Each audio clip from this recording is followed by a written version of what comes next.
Hello, beautiful people. Happy day to you. Today is Tuesday for me. With the holidays coming, I'm hesitant to say what day it is because I'm losing track. I just know Thanksgiving is Thursday.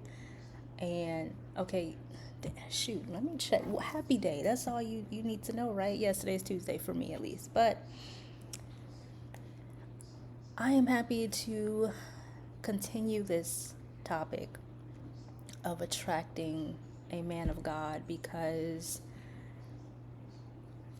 people need to know, women obviously need to know this because a lot of women I see are lost, and it's actually heartbreaking because I was there where I was getting in my way of getting the things that I desired, and I knew I could not get those things if I did not get out of my own way. So I want to share this wisdom in hopes that more women can be saved and make progress. That's why we're here, to constantly grow and improve, right? So why not make those changes to better yourself? Yes, I'm talking about attracting a man of God, but also the wisdom that I share is necessary for you, period, because it's your life. You have to live it. And so if you are not doing the basic things to take care of yourself, you may hurt other people in the process, but you are always going to be hurt no matter what. So, one thing that's been on my mind since my last video is the importance of peace to men. Every man will say that they want peace. Number one thing. And that is thrown around so often that I don't think a lot of people actually know what that means and why peace is so important for men. And just thinking about all of the societal expectations of men, how strong men are encouraged to be physically, mentally, emotionally. Men have to go out into the world. As soon as they wake up, they have to put on that strength helmet and equip themselves to go out and deal with everything in the world. And to have to wear that helmet comes with a lot of pressure. And even on an emotional level, where men are not encouraged to be vulnerable, men are told to not show emotion, constantly be strong, and to keep moving because men know that emotions can slow them down. So there's no time to cry. Fight through the pain, get through this, and cry later. But right now, you have to be strong to get through this war. And when they come home after fighting the world and being so strong for the day, they just want to take that helmet off and be human. And to have to come home and fight and fuss and be faced with unnecessary challenges is very taxing. And sure, a woman can say, well, what about me? I have to be strong too. I have to do all of these same things. Yes, not taking that away from you, but men are expected to. Women are not expected to be strong the way a man is. And a lot of women try to be strong the way a man is encouraged to, especially the independent woman, I don't need a man type of woman that is out there. Just thinking about what it takes to be independent and to constantly wear that hat it is just a lot of work. One, it's a lie. I don't care what you tell yourself. I don't care who tells you this. As a woman, you need people. We need men, and in general, people need each other. It's in the Bible, in Genesis. God created a helpmate for Adam, a woman, to be his helpmate. So, speaking on tradition, that is why women were encouraged to take care of home while the man went out and faced the world, and why it wasn't the opposite is because there are skills that men have that allows them to take on the world the way that they can.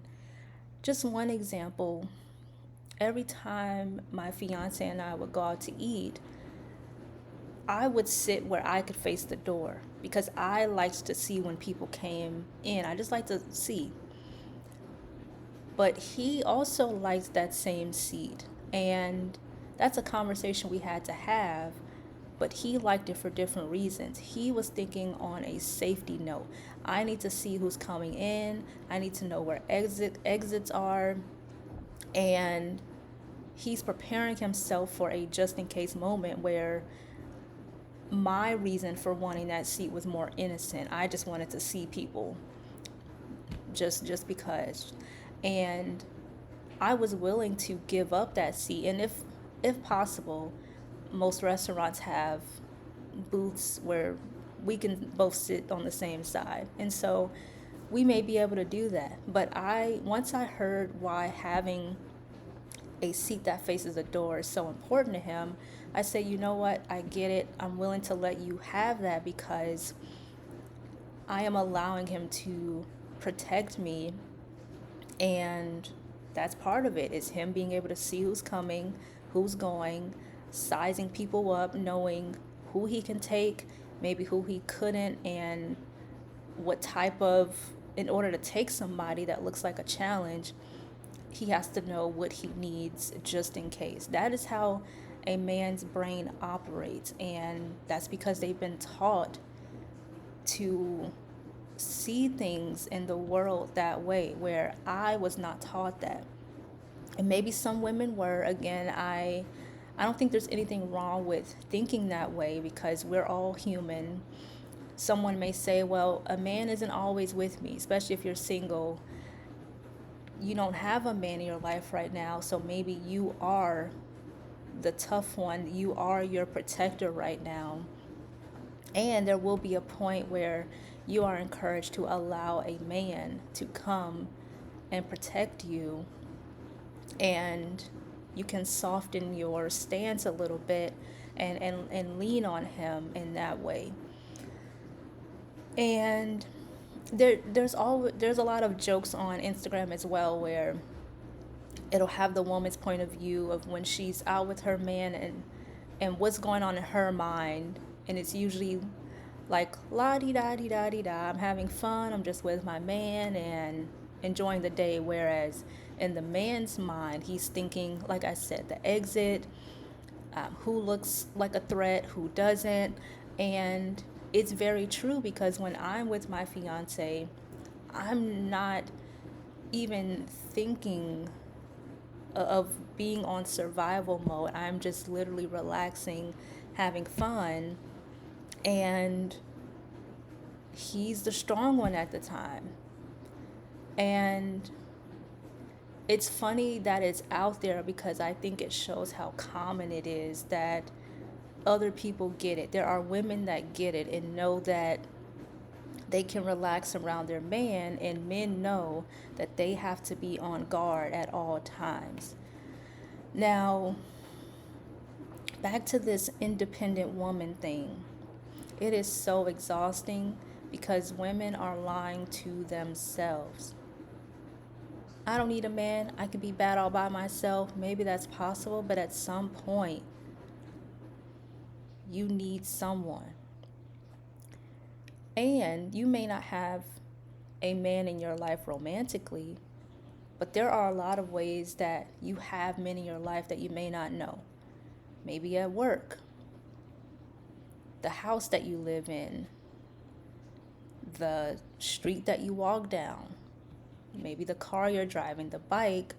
Yes, women take part in building things. On average, though, it's mostly men. And since the beginning of time, it has mostly been men. For a while, women were not stepping into certain professions. Some women just don't have a desire. Like there was one video I saw where a man was in a sewer. I don't know what the job was, but in the video, there were just cockroaches crawling all over him. And I immediately said, oh no. In order for me to do that job, I would need a full suit and everything covered. Where for him, he didn't have, his face was exposed, his skin was exposed, and I'd be even scared that a roach would find a space to crawl through just to get to my skin, and I would just have the heebie jeebies. Whereas some men are able to say, all right, let's just dive in, let's just do it, let's just get it over with. And can a woman do it? Yes. But most women don't want to, and most women haven't done it for a very long time. And so to say you don't need a man, or even when women say, picture a world without men, if you're doing it for fun, I'm not going to be hard on you. But there are a lot of women I hear that literally try to convince themselves that a world without men would be a better place.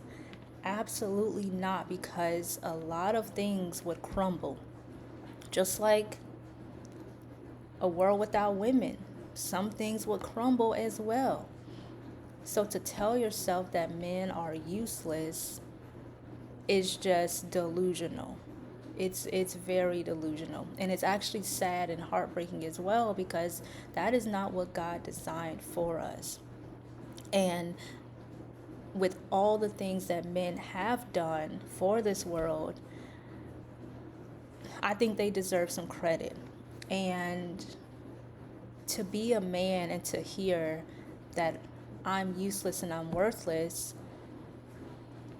it would be heartbreak. I can imagine it being heartbreaking. And I hear men say this is why they don't even want to pursue a relationship, because they don't feel valued or wanted or desired by the women that they encountered. And that just sounds so very heartbreaking. So, and I can speak on this too, because like I said before, I always knew I wanted a husband, but I was not behaving like it. I was always trying to be tough and operating more from a masculine position that I didn't realize I was getting in my way.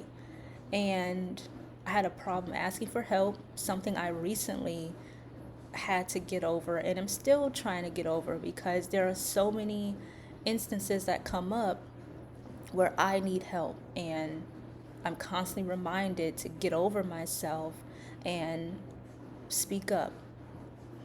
And early on in my childhood, I learned to be tough. And I did not know what being softer meant. I did not know class and grace and how to be peaceful and non-confrontational. And it got in my way. It hurt me. And once I operated more from a feminine point, life has gotten easier for me. And what I mean by that is I'm doing what comes naturally to me as a woman. And I don't like things that are too hard. I have so many examples of this. Like when I'm watching movies or even boxing and I see people hitting on each other, I'm instantly cringing. And there's just a lot of things that just sound like too much work for me. And I'm thinking, I can't imagine that. Even when my fiance and I are play fighting, I am so gentle where I'm just like this. It's like, oh, not too hard. Um, I People will probably call me weak, and a lot of times I have been called weak. I remember in high school, a chair fell from a desk onto my foot, and I was in pain because of that. And there was a girl in the class that said, "Oh, what happened to you?" And I said, "A chair fell on my foot." And she said, "Oh, you're a baby. Just because a chair fell on my foot, I was called a baby." Like, I didn't have a right to be in pain because of that. And like I said, that came from another woman. So imagine what she was taught and what she went through to respond to me being in pain that way. Maybe someone invalidated her pain and told her to toughen up as well. And that was just so unfair because at the time it did really affected me, and I downplayed my pain so that I can seem tougher. And now I don't care. I don't like doing too much. The traditional roles that women are expected to operate in, it comes naturally to me. I like having a clean home, and so I will do that more just because I enjoy it. I don't expect my fiance to do it, but I'm also open to him doing it. If I want him to do it, I have no problem asking him, "Hey, do you mind doing the dishes? Do you mind cleaning the shower out?" And if I see it, let me turn my volume down on my phone. If I see something needs to be done around the home, I will just naturally do it because I want to. And those are things women are expected to do anyway. And some women don't want to because they think, "I'm not the maid, and I'm not your servant, I'm not your mom, I shouldn't have to clean up after you and pick up after you, etc., etc." And I have to live here too, so I want a clean home. And the way I see it now is I don't mind doing it because my work schedule is not 9 to 5 at all. I have a lot of flexibility. And my fiance has that 9 to 5 work schedule. So because he's working morning to early evening, I may only be working 1 hour or two at a time. And then I have maybe the rest of the day where I can clean, cook, go to the grocery store. I can lounge around if I want to. And so that's why I have that desire to take on those responsibilities more often than he does based on our work schedule. Because if he's starting work at 8 a.m. and getting off at 4:30, I understand once he gets off at 4:30, he may be tired and he doesn't feel like cleaning, he doesn't feel like cooking. And so why not help each other in that way? And so I can put myself aside to think about what benefits us both, because he has me in mind. There are a lot of times that he comes to me and says, "I want this for us, I want to be able to do this for you." And so I know when he is at work, he has to get through it for himself, but he's also getting through it for me as well, and the life that he wants us to have together. And so he's also being selfless, so why not for me? And I think a lot of women struggle to be selfless because women naturally are selfish in ways where it can be harmful, but it can also be beneficial, because women are gathering resources and women are thinking about what benefits them, what benefits the people around them, family, friends, etc. And so women want to take what's theirs, what they think belongs to them, But on the flip side, where it could become more harmful, is like I said, where women are thinking, I'm not your maid, I'm not your mom, and no one says you have to be. And maybe there are some men out there expecting you to do everything for them and you're not getting anything in return. Go to part 1 of Attracting a Man of God, where I talk about looking at those red flags. That is not the man for you. If he's just trying to take, and not give, that's not a man of God. Same for you. If you're just trying to take, and not give, you're not a woman of God that a man is looking for. He's not going to marry you if you are just taking, because what benefit is he getting from you? And so if you say, I'm not interested in cleaning, I'm not interested in cooking, you two can find a compromise. Does that mean hire someone? Does that mean he's going to take on the role? But if so, what are you giving him in the process? And there are a lot of women that don't want to give more. They say, I am the table, I am enough. And that's where you're shooting yourself in the foot. And a lot of men just wouldn't deal with that. They see you as chaotic, where again, a man is looking for peace. And going back to having a soft stance, I'll be honest too,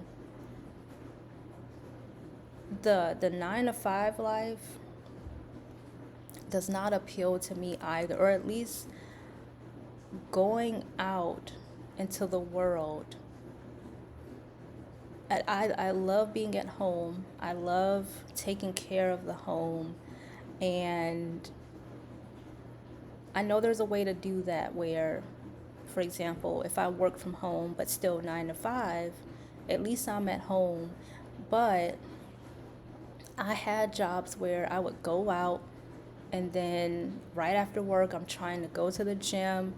On my lunch break, I'm going to the grocery store, and I'm making use of my time. And I just had to keep going, where it felt like I could not slow down. But that's because it was all on me.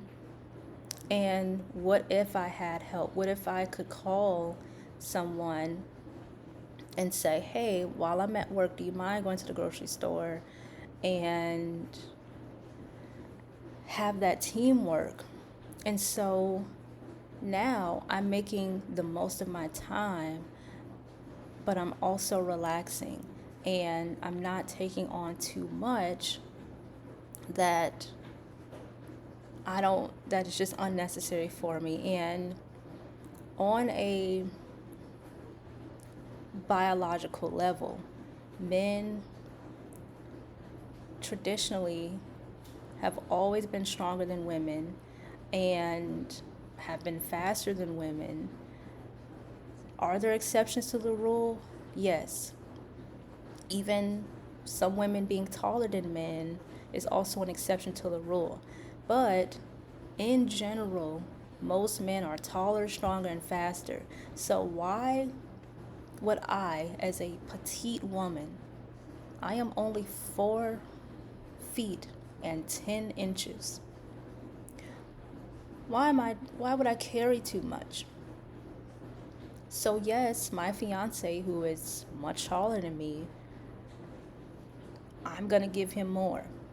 And he's also demanded it from me. I tried to take out the trash one day, or no, it was actually, I tried to carry a case of water that was maybe like a 35 bottle case of water. I came upstairs and he looked at me and said, why didn't you call me? And I just said, oh, I had it and I didn't mind carrying it. And I knew he was working during the time. And so I didn't want to call him and disrupt him. I just said, well, let me just hurry up and carry upstairs. He had a fit. He said, no, I don't want you to carry anything too heavy. Let me do it. And I'm just so used to doing it. So I had to surrender that role to him, taking the trash out. He doesn't want me to do that either. And people may say, oh, a man's supposed to do it. And sure, we can go with that.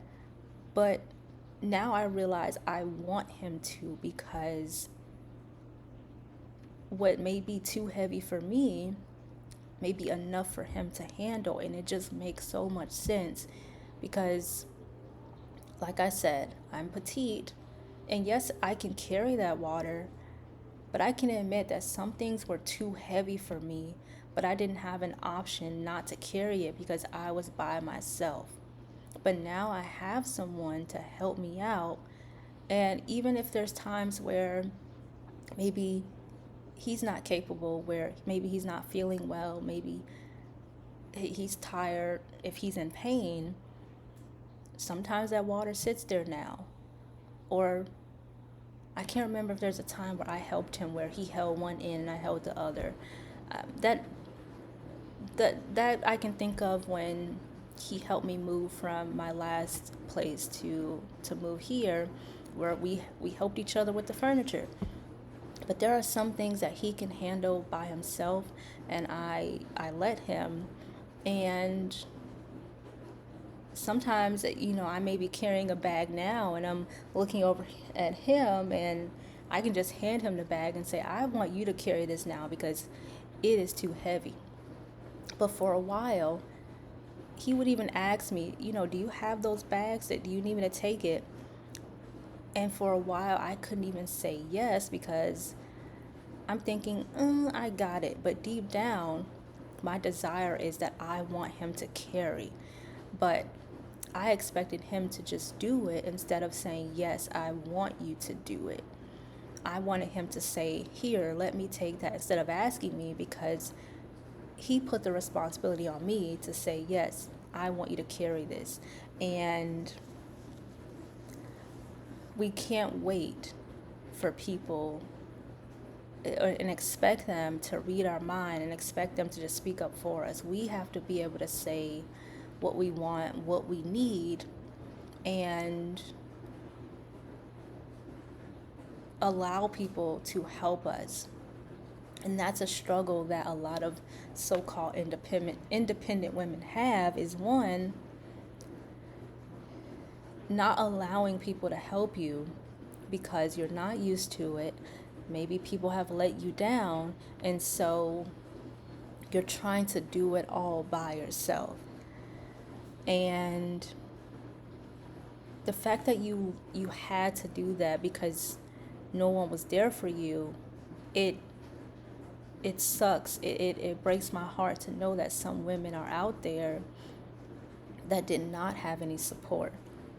And there are also some women out there that are intentionally putting this on themselves, blocking their blessing, as I said I was, because I didn't have to.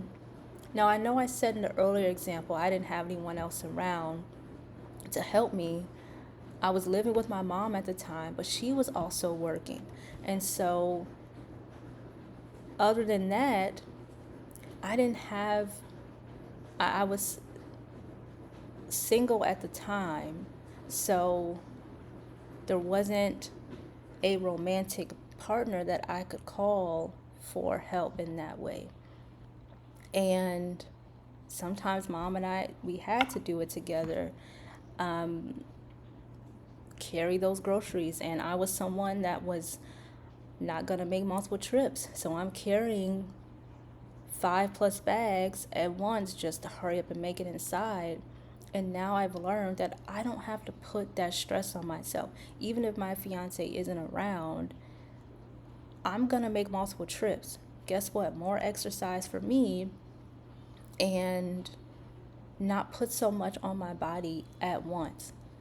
And sometimes I can prioritize where what needs to be in the fridge and the freezer is coming up now. And if there's some things that can wait, like paper towels, all of those non-perishables, if I don't feel like carrying them, they're just going to sit until until I feel like it, or when my fiance is available to do it. And I say all of this to say, get out of your way. Maybe someone's hurt you. Maybe you didn't think you could depend on anyone. Maybe you're afraid of asking for help and being let down and judged and criticized. I get it. But you need evidence that there are people in this world that care about you. And you have to change your belief system. If you keep telling yourself, no one is here for me, there's no one that is willing to help me, no one cares about me, you may be missing out on all the opportunities around you. 9 times out of 10, the women that say they don't have help or they don't have people that care about them really do, but they just aren't in a position to see it. And I know because I was there. Once I changed my perspective and focused on what I do have instead of what I don't have, it allowed me to appreciate even the one person that wanted to help me. And then I realized it wasn't just one person, but I had a lot more support and care than I realized. And I began to pour into those people because I could appreciate having them in my life. And that's part of the give and take process. If I see that you are supporting me, it makes me want to open myself up more to not just receive it, but to show my appreciation in return. And I've lost out on some great people. I know I come on here and I talk about where things went wrong and some partners that I had no business being with, but I also missed out on great friends as well that I pushed away because of my own problems. And I had to learn that lesson. And it sucks because those people didn't deserve that. And I hope they don't take it personally, because they should know that it was not about them. It was about me. I was the problem. And I don't blame them for walking out of my life because I wasn't giving them reasons to stay. So now, showing appreciation to me is so important. And I know gratitude is thrown around, but it is such a beautiful practice to have every single day, because people want to feel appreciated. They want to know that they're valued. As I said with men, men want to know that they have a place in a woman's life. There are a lot of women saying, I have my own money, my car, my house, I can provide for myself. And so a man is thinking, well, where do I fit into this? What do you need from me? And that is a valid question. And not saying, I'm very clear about what I naturally desire, because like I said, there are traditions where women are expected to be in the home, be the homemaker, stay home with all the babies, be a housewife. I am not saying that is what you have to do.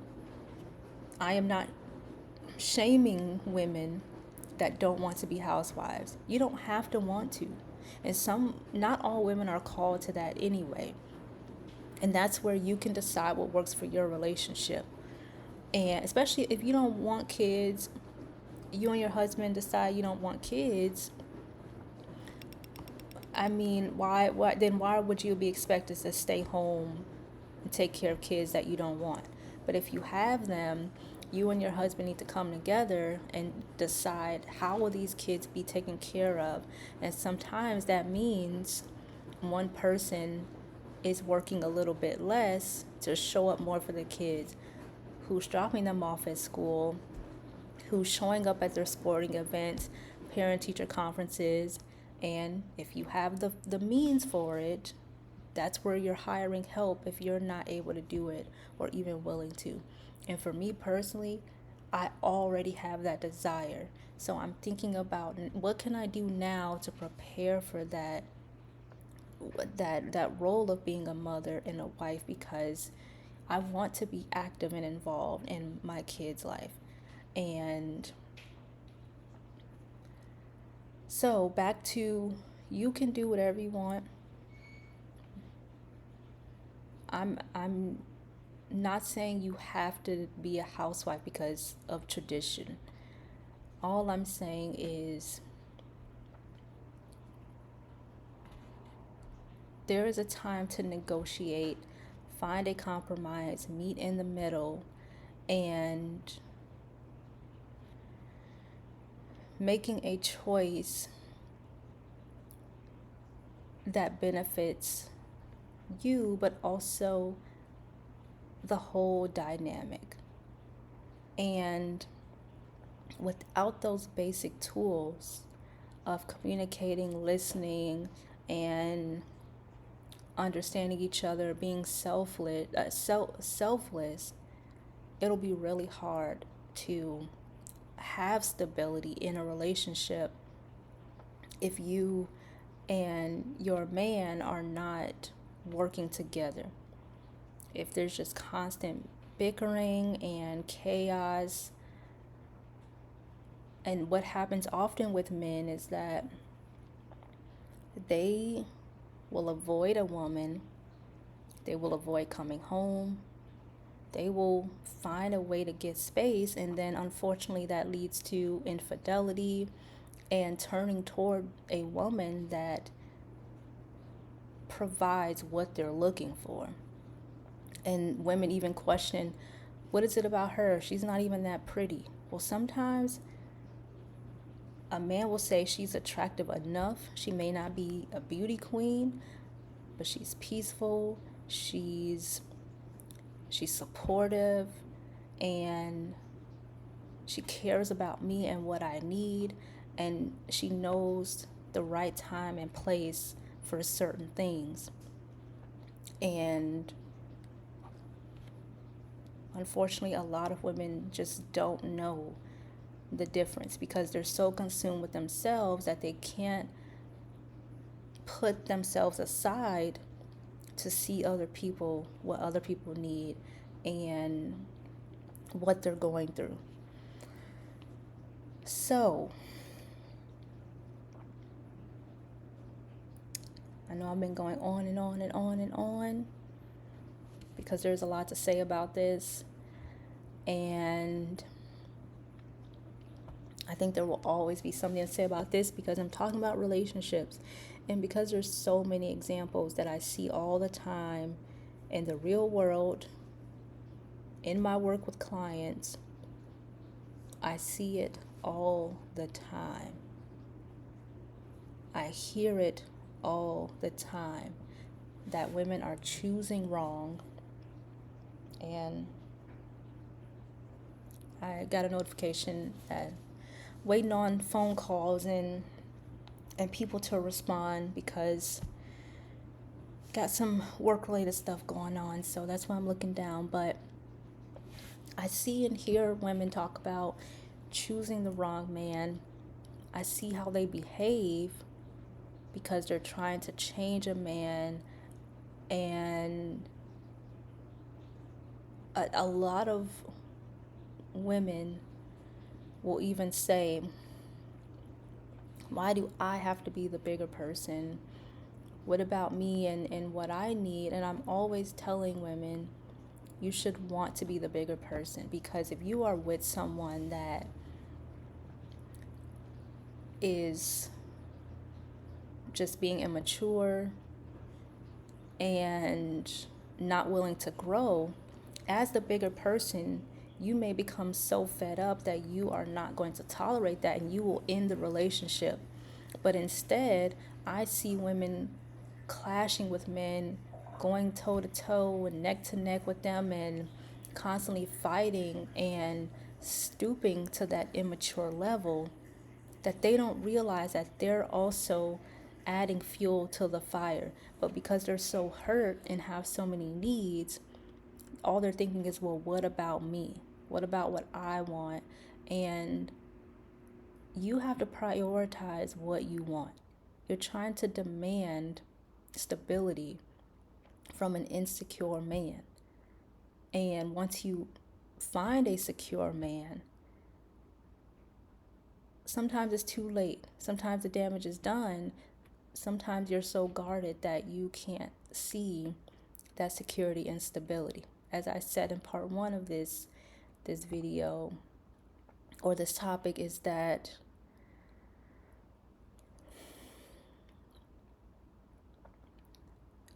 some men are paying for the mistakes of others, the men that came before them. And that is because women are projecting their pain, making men go through hoops to prove to them that they're worthy of love. Instead of making the man that did the pain, caused the harm, make that man pay for it. But instead, it's being projected on an innocent man that just came into the picture, that had nothing to do with the hurt and pain that you went through with someone else. So, of course, to him, you are a red flag. He's thinking, I shouldn't have to put up with this. I've only known you for a week, for a month, and this is what I'm going through. Of course, he's going to exit and find another woman that is not, that does not come with all of those problems. And I'm just sick of hearing that men are trash and we don't need men, because there are good men out there, and women are always saying, where are all the good men? You're passing them up because your blinders are on. And so it starts up in here, I think, because as I said earlier, if you can just change your belief and say, there are good men out there. Because logically speaking, there are just way too many people in the world for every single man to be trash. Who says that has to be the norm? Who says that's the standard? Why? Why would that make sense that every man in the world would be trash? No, maybe every man that you're used to, maybe every man that you've encountered probably was trash. And so, yes, I can see why that has changed your narrative. But that is subjective. That narrative can be changed. And it starts with how you see the world and what you tell yourself. Start there and just say, yes, the men I've encountered are trash, and I know there are good men out there. If you can just keep repeating that to yourself, you will see the good men that are out there. And even if it's not men just yet, maybe you're not ready to see and accept a man that is good to you, but just keep it as basic as people. Because if you can see good people and behaviors, you will spot them, whether it's a woman or a man. And I'm not encouraging same-sex relationships. All I'm saying is, if you can see that another woman is kind, that may even encourage you to say, oh, well, let's say a woman told you you were pretty, and then a man told you were pretty. That will let you see that there are just good people in the world in general that can just be kind and sweet to you. And I use that example because kindness is not just something that women are good at. It's not just something men are good at. Both can be great at showing kindness. And so once you allow yourself to see that, you will spot it no matter who you're talking to. And then you will know the difference, because that is why using the hurt and pain that you've been through is important. Your pain will tell you what to look out for, because it is pain. It tells you when something hurts, it tells you the source, and you get to feel how painful it is. If someone slaps you, you know how painful it is. And so you will know that you don't want to be slapped again. Same with if someone calls you stupid and it's painful, and then you run to someone else. Chances are you're going to say, well, I knew I didn't like it then, so I definitely don't like it now. And I won't tolerate being with someone that's going to call me stupid and put me down in that way. That is what using your pain looks like. It's as simple as learn from the mistakes of others, but also learning from your story, your testimony, because a lot of women are going through pain after pain after pain, not learning their lesson and wondering, where did I go wrong? Or just blaming the world instead of looking at them. So use that pain. It's teaching you. I said in part one, if you accidentally cut yourself while cooking, you're going to do everything in your power the next time you cook to not cut yourself. Do accidents happen? Yes. And that is why we take precautions. So the same rules apply in dating. Take precautions. Some women are rushing into relationships and ignoring all of the red flags.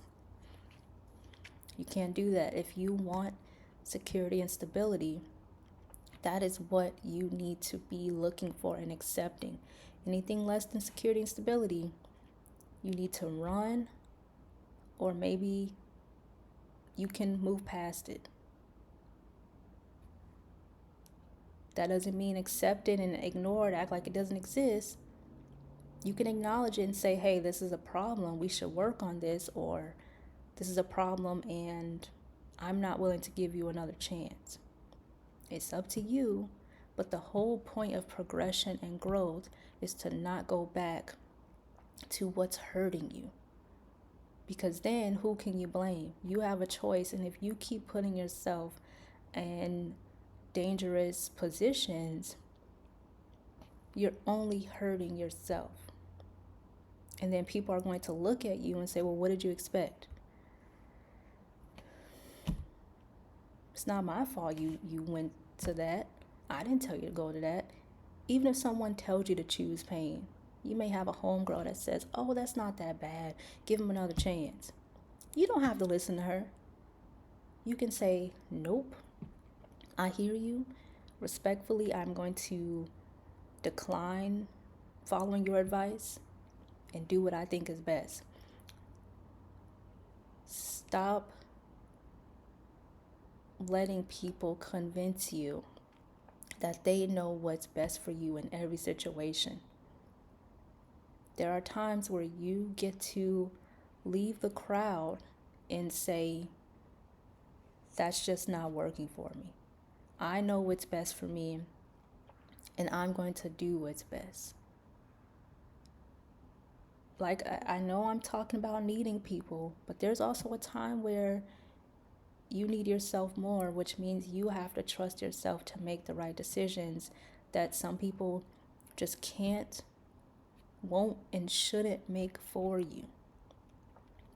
You should know yourself better than anyone else knows you, because you are you.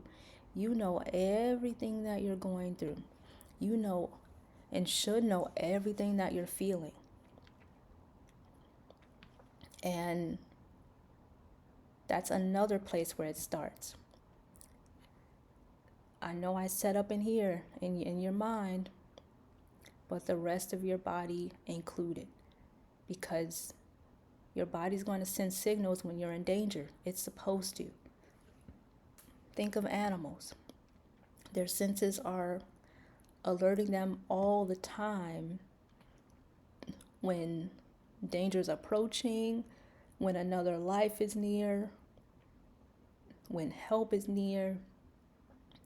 It is doing that for a reason, so that they can do what's best. Go and hide for safety. Maybe they need to fight back. Their defenses are up, and so they're preparing for what's next. We have a body that is equipped with so many tools for a reason. And that's how good God is that He gave us all of this because He knows. He's looking out for us and put that Holy Spirit in us, equipped with wisdom. And He wants us to use that wisdom to prepare for what's to come. So if your body is saying, I'm uncomfortable around this person, pay attention to it. That doesn't mean you got to fight back, because sometimes I'll say this, our feelings and emotions can send us off and cause us to do things and react in ways that weren't even necessary. So that is why we have to first become aware of what we're feeling and just tune into that. Well, why do I feel uncomfortable around this person? And trust yourself enough to know that when you're uncomfortable and it's for a logical reason,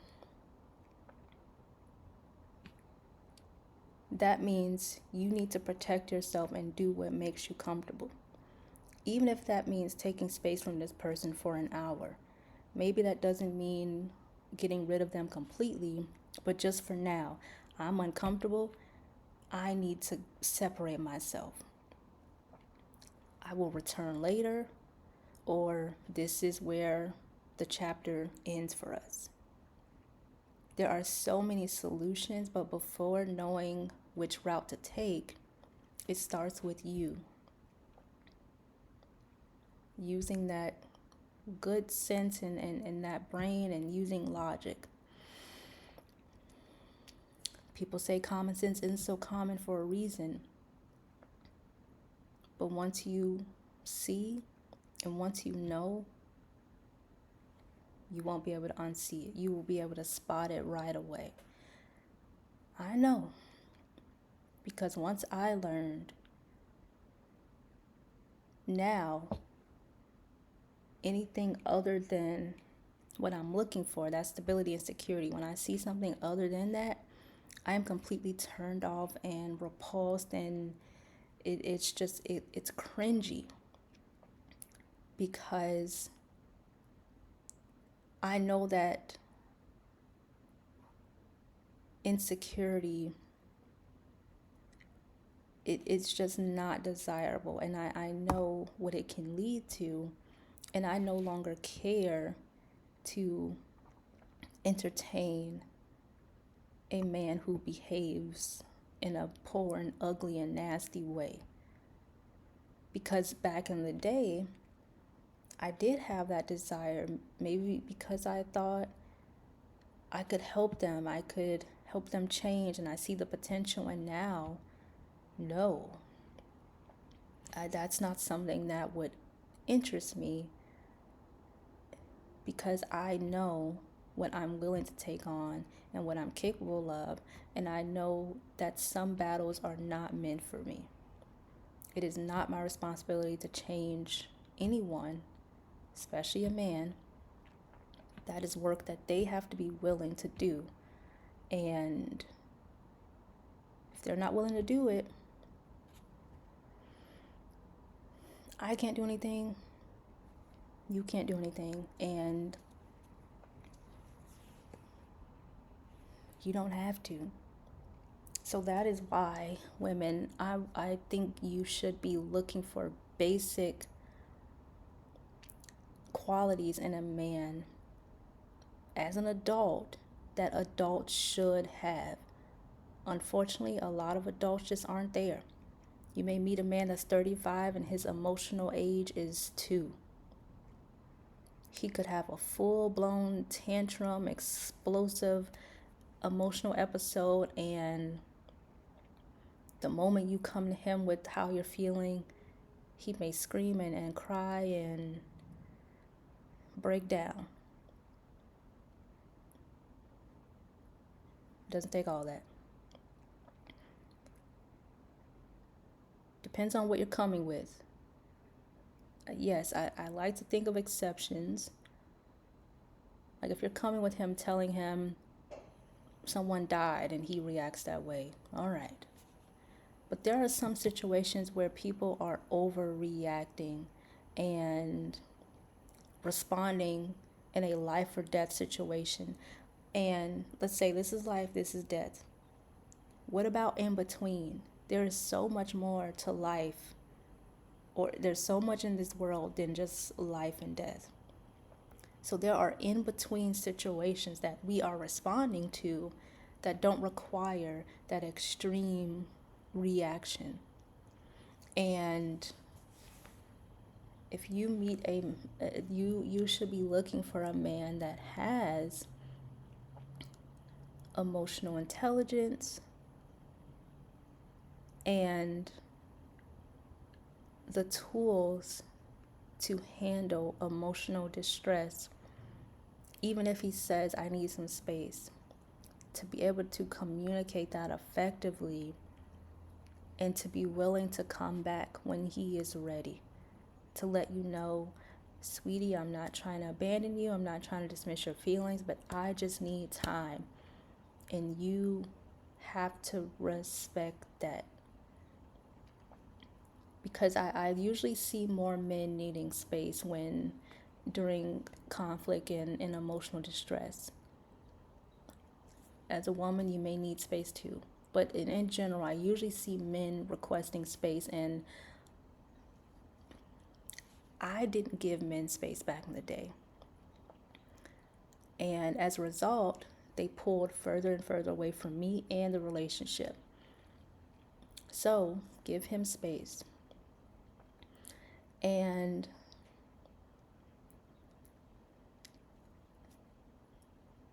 respect. Love, not just an emotion of love, but the action of love. To be selfless is what you should be looking for in a man. What qualities does he have? And honestly, a lot of women naturally desire that in a man anyway. They're just lying to themselves. They want to be protected. They want to be provided for. Oh, I know y'all are not lying about being provided for, because women are constantly saying that they want a rich man and he has to come with this. He has to, our first date has to be $500. Coffee dates are too cheap. So clearly y'all want men to be the provider. Clearly. But are you going to let him? And like I said, what is he getting in return? So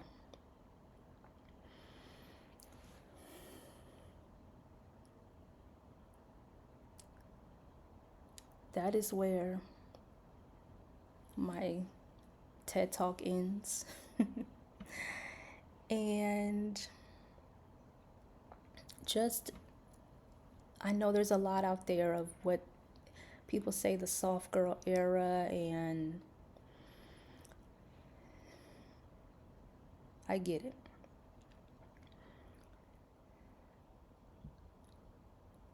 I think all of this matters because there is a point to all of this.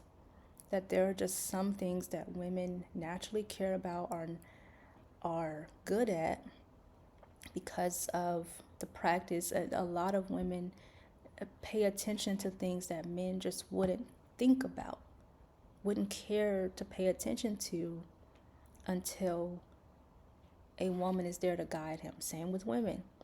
There's a lot of things you wouldn't think to pay attention to based on experience. And that's where a man would come in and teach you things that you didn't think about before. that is how we can help each other. And so it just makes sense that women are encouraged to be softer because based on experience, based on what generally works for women. Men are encouraged to be tougher based on experience and what generally works. That's why we are encouraged and expected to operate in certain roles. And finding what works best for both of us. So, that's all from me. Let me tell y'all what I'm drinking. This is a cappuccino, and I put hazelnut in this one, hazelnut creamer. So, with love, happy early Thanksgiving to you all. Hope you are safe. Hope you receive this message with love and are encouraged to use this wisdom. And I can only tell you as a woman what it takes to attract a man of God. So some women may take it personally that I'm not talking to the men and telling them what to do, but I don't know what it means to be a man. So I can only tell men what I know based on listening to other men. But I would rather guide that man toward a man to teach him. So I can teach a woman differently because I am a woman. I know what it's like. And if you're not ready to receive this, I get it. That's on you. But that is why I'm talking to the women. And I think men can use this as well in some degree. There's some information that anyone can take from this, but women, I want you to hear it because when I say it breaks my heart, I truly mean that because I encounter so many women that are getting in their way, and all I want for them is to just move because I was there and I know how painful it was. And let's say if I went through it for 10 years, I can teach you so that one, you don't have to go through it at all, but you can break out of that cycle sooner than I did. And you don't have to go through it as long as I did. So, learn from the mistakes of others. I am a living testimony, living because I'm still here and I made it through. And I have grown so much from it. And I'm thriving from it. And I don't plan to go back to the nonsense. So,